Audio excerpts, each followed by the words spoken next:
विमाता मुंशी प्रेमचंद। स्त्री की मृत्यु के 3 ही मास बाद पुनर्विवाह करना मृतात्मा के साथ ऐसा अन्याय और उसकी आत्मा पर ऐसा आघात है जो कदापि क्षम्य नहीं हो सकता। मैं यह कहूंगा कि उस स्वर्गवासिनी की मुझसे अंतिम प्रेरणा थी और न मेरा शायद यह कथन ही मान्य समझा जाए कि हमारे छोटे बालक के लिए मां की उपस्थिति परमावश्यक थी।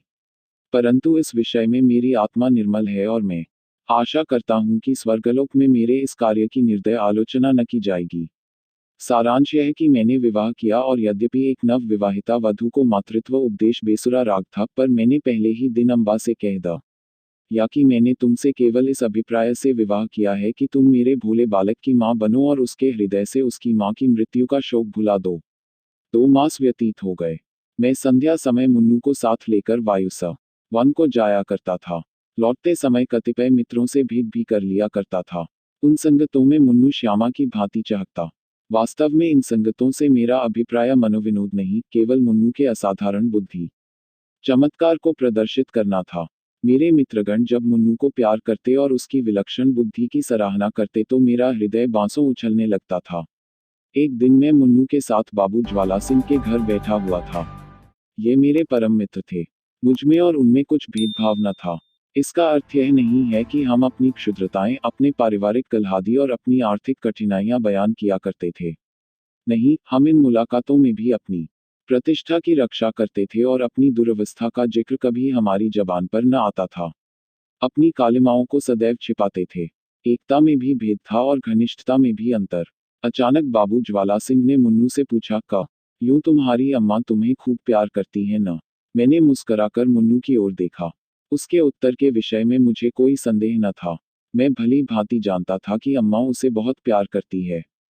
परंतु मेरे आश्चर्य का ठिकाना न रहा जब मुन्नू ने इस प्रश्न का उत्तर मुख से न देकर नेत्रों से दिया। उसके नेत्रों से आंसू की बूंदें टपकने लगी। मैं लज्जा से गड़ गया। इस अश्रु जल ने अम्बा के उस सुंदर चित्र को नष्ट तब भ्रष्ट कर दिया जो गत 2 मास से मैंने हृदय में अंकित कर रखा था। ज्वाला सिंह ने कुछ संशय की दृष्टि से देखा और पुनः मुन्नू से पूछा, क्यों रोते हो बेटा?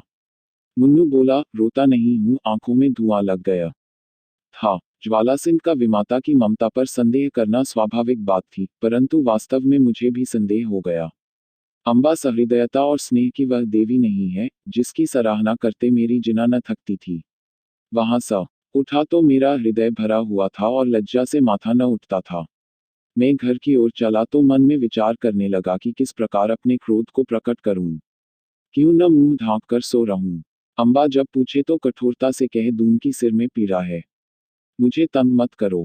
भोजन के लिए उठाए तो झिड़क कर उत्तर दूं। अम्बा अवश्य समझ जाएगी कि कोई बात मेरी इच्छा के प्रतिकूल हुई है।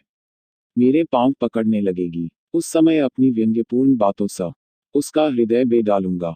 ऐसा रुलाऊंगा कि वह भी याद करे। पुनः विचार आया कि उसका हंसमुख चेहरा देखकर मैं अपने हृदय को वश में रख सकूंगा या नहीं। उसकी एक प्रेमपूर्ण दृष्टि, एक मीठी बात, एक रसीली चुटकी में शिलातुल्य रुष्टता के टुकड़े टुकड़े कर सकती है। परंतु हृदय की इस निर्बलता पर मेरा मन झुंझला उठा। यह मेरी क्या दशा है, क्यों इतनी जल्दी मेरे चित्त की काया पलट गई। मुझे पूर्ण विश्वास था कि मैं इन मृद वाक्यों की आंधी और ललित कटाक्षों के बहाव में भी अचल रह सकता हूं, और कहां अब यह दशा हो गई कि मुझमें साधारण झोंके को भी सहन करने की सामर्थ्य नहीं। इन विचारों से हृदय में कुछ दृढ़ता आई, तिस पर भी थकी लगाम पग पग पर ढीली होती जाती थी। अंत में मैंने हृदय को बहुत दबाया और बनावटी क्रोध का भाव धारण किया। ठान लिया कि चलते ही चलते एकदम से बरस पड़ूंगा।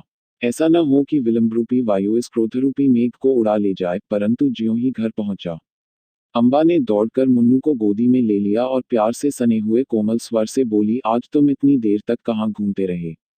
चलो देखो, मैंने तुम्हारे लिए कैसी अच्छी फुलौड़ियां बनाई हैं। मेरा कृत्रिम क्रोध एक क्षण में उड़ गया।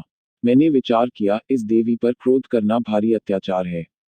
मुन्नू अबोध बालक है। संभव है कि वह अपनी मां का स्मरण कर रो पड़ा हो। अम्बा इसके लिए दोषी नहीं ठहराई जा सकती। हमारे मनोभाव पूर्व विचारों के अधीन नहीं होते। हम उनको प्रकट करने के निमित्त कैसे कैसे शब्द करते हैं, परंतु समय पर शब्द हमें धोखा दे जाते हैं और वे ही भावनाएं स्वाभाविक रूप से प्रकट होती हैं। मैंने अम्बा को न तो कोई व्यंग्यपूर्ण बातें ही कहीं और न क्रोधित हो मुख ढांक कर सोया ही, बल्कि अत्यंत कोमल स्वर में बोला, मुन्नू ने आज मुझे अत्यंत लज्जित किया। खजानची साहब ने पूछा था। तुम्हारी नई अम्मा तुम्हें प्यार करती हैं या नहीं? तो ये रोने लगा। मैं लज्जा से गड़ गया। मुझे तो स्वप्न में भी यह विचार नहीं हो सकता कि तुमने इसे कुछ कहा होगा। परंतु अनाथ बच्चों का हृदय उस चित्र की भांति होता है जिस पर एक बहुत ही साधारण पर्दा पड़ा हुआ हो। पवन का साधारण झोंका भी उसे हटा देता है। ये बातें कितनी कोमल थी, इस पर भी अम्बा का विकसित मुखमंडल कुछ मुरझा गया। वह सजल नेत्र होकर बोली, इस बात का विचार तो मैंने यथासाध्य पहले ही दिन से रखा है। परंतु यह असंभव है कि मैं मुन्नू के हृदय से माँ का शोक मिटा दूं। मैं चाहे अपना सर्वस्व अर्पण कर दूं, परंतु मेरे नाम पर जो सौतेलेपन की कालिमा लगी हुई है, वह मिट नहीं सकती। मुझे भय था कि इस वार्तालाप का परिणाम कहीं विपरीत न हो, परंतु दूसरे ही दिन मुझे अम्बा के व्यवहार में बहुत अंतर दिखाई देने लगा। मैं उसे प्रातः सायंकाल पर्यंत मुन्नू की ही सेवा में लगी हुई देखता। यहाँ तक कि उस धुन में उसे मेरी भी चिंता न रहती थी। परंतु मैं ऐसा त्यागी न था कि अपने आराम को मुन्नू पर अर्पण कर देता। कभी कभी मुझे अम्बा की यह अश्रद्धा न भाती, परंतु मैं कभी भूल कर भी इस की चर्चा न करता। एक दिन मैं अनियमित रूप से दफ्तर से कुछ पहले ही आ गया। क्या देखता हूँ कि मुन्नू द्वार पर भीतर की ओर मुख किए खड़ा है। मुझे इस समय आंख मिचौनी खेलने की सूझी। मैंने दबे पांव पीछे से जाकर उसके नेत्र मूंद लिए। पर शोक, उसके दोनों गाल अश्रुपूरित थे। मैंने तुरंत दोनों हाथ हटा लिए। ऐसा प्रतीत हुआ मानो सर्प ने डस लिया हो। हृदय पर एक चोट लगी। मुन्नू को गोद में लेकर बोला, मुन्नू क्यों रोते हो? यह कहते कहते मेरे नेत्र भी सजल हो आए। मुन्नू आंसू पीकर बोला, जी नहीं, रोता नहीं हूँ। मैंने उसे हृदय से लगा लिया और कहा, अम्मा ने कुछ कहा तो नहीं? मुन्नू ने सिसकते हुए कहा, जी नहीं, मुझे वह बहुत प्यार करती हैं। मुझे विश्वास न हुआ। पूछा, वह प्यार करती तो तुम रोते क्यों? उस दिन खजानची के घर भी तुम रोए थे। तुम मुझसे छिपाते हो। कदाचित तुम्हारी अम्मा अवश्य तुमसे कुछ क्रुद्ध हुई हैं। मुन्नू ने मेरी ओर कातर दृष्टि से देखकर कहा, जी नहीं, वह मुझे प्यार करती हैं, इसी कारण मुझे बारंबार रोना आता है। मेरी अम्मा मुझे अत्यंत प्यार करती थी। वह मुझे छोड़कर चली गई। नई अम्मा उससे भी अधिक प्यार करती हैं। इसीलिए मुझे भय लगता है कि उसकी तरह यह भी मुझे छोड़कर न चली जाए। यह कहकर मुन्नू पुनः फूट फूट कर रोने लगा। मैं भी रो पड़ा। अम्बा के इस स्नेहमय व्यवहार ने मुन्नू के सुकोमल हृदय पर कैसा आघात किया था। थोड़ी देर तक मैं स्तंभित रह गया। किसी कवि की यह वाणी स्मरण आ गई कि पवित्र आत्माएं इस संसार में चिरकाल तक नहीं ठहरती। कहीं भावी ही इस बालक की जिना से तो यह शब्द नहीं कहला रही है। ईश्वर न करे कि वह अशुभ दिन देखना पड़े। परंतु मैंने तर्क द्वारा इस शंका को दिल से निकाल दिया। समझा कि माता की मृत्यु ने प्रेम और वियोग में एक मानसिक संबंध उत्पन्न कर दिया है और कोई बात नहीं है। मुन्नू को गोद में ला ये हुए अम्बा के पास गया और मुस्करा कर बोला, इनसे पूछो क्यों रो रहे हैं। अम्बा चौंक पड़ी। उसके मुख की कांति मलिन हो गई। बोली, तुम ही पूछो। मैंने कहा, यह इसलिए रोते हैं कि तुम इन्हें अत्यंत प्यार करती हो और इनको भय है कि तुम भी इनकी माता की भांति इन्हें छोड़कर न चली जाओ। जिस प्रकार गर्द साफ हो जाने से दर्पण चमक उठता है, उसी भांति अम्बा का मुखमंडल प्रकाशित हो गया। उसने मुन्नू को मेरी गोद से छीन लिया। और कदाचित यह प्रथम अवसर था कि उसने ममतापूर्ण स्नेह से मुन्नू के पांव का चुंबन किया। शोक, महाशोक। मैं क्या जानता था कि मुन्नू की अशुभ कल्पना इतनी शीघ्र पूर्ण हो जाएगी। कदाचित उसकी बाल दृष्टि ने होनहार को देख लिया था। कदाचित उसके बाल श्रवण मृत्यु दूतों के विकराल शब्दों से परिचित थे। 6 मास भी व्यतीत न होने पाए थे कि अम्बा बीमार पड़ी और इन्फ्लुएंजा ने देखते देखते उसे हमारे हाथों से छीन लिया। पुनः वह उपवन मरुतुल्य हो गया। पुनः वह बसा हुआ घर उजड़ गया। अम्बा ने अपने को मुन्नू पर अर्पण कर दिया था। हाँ, उसने पुत्र स्नेह का आदर्श रूप दिखा दिया।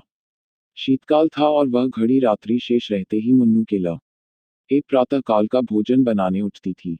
उसके इस स्नेह बाहुल्य ने मुन्नू पर स्वाभाविक प्रभाव डाल दिया था। वह हठीला और नटखट हो गया था। जब तक अम्बा भोजन कराने न बैठे, मुंह में कौर न डालता, जब तक अम्बा पंखा न झले, वह चारपाई पर पांव न रखता। उसे छेड़ता, चिढ़ाता और हैरान कर डालता। परंतु अम्बा को इन बातों से आत्मिक सुख प्राप्त होता था। इन्फ्लुएंजा से कराह रही थी, करवट लेने तक की शक्ति न थी, शरीर तवा हो रहा था। परंतु मुन्नू के प्रातःकाल के भोजन की चिंता लगी रहती थी। हाय, वह निस्वार्थ मात्र स्नेह अब स्वप्न हो गया। उस स्वप्न के स्मरण से अब भी हृदय गदगद हो जाता है। अम्बा के साथ मुन्नू का चुलबुलापन तथा बाल क्रीड़ा विदा हो गई। अब वह शोक और नैराश्य की जीवित मूर्ति है, वह अब भी नहीं रोता। ऐसा पदार्थ खोकर अब उसे कोई खटका, कोई भय नहीं रह गया।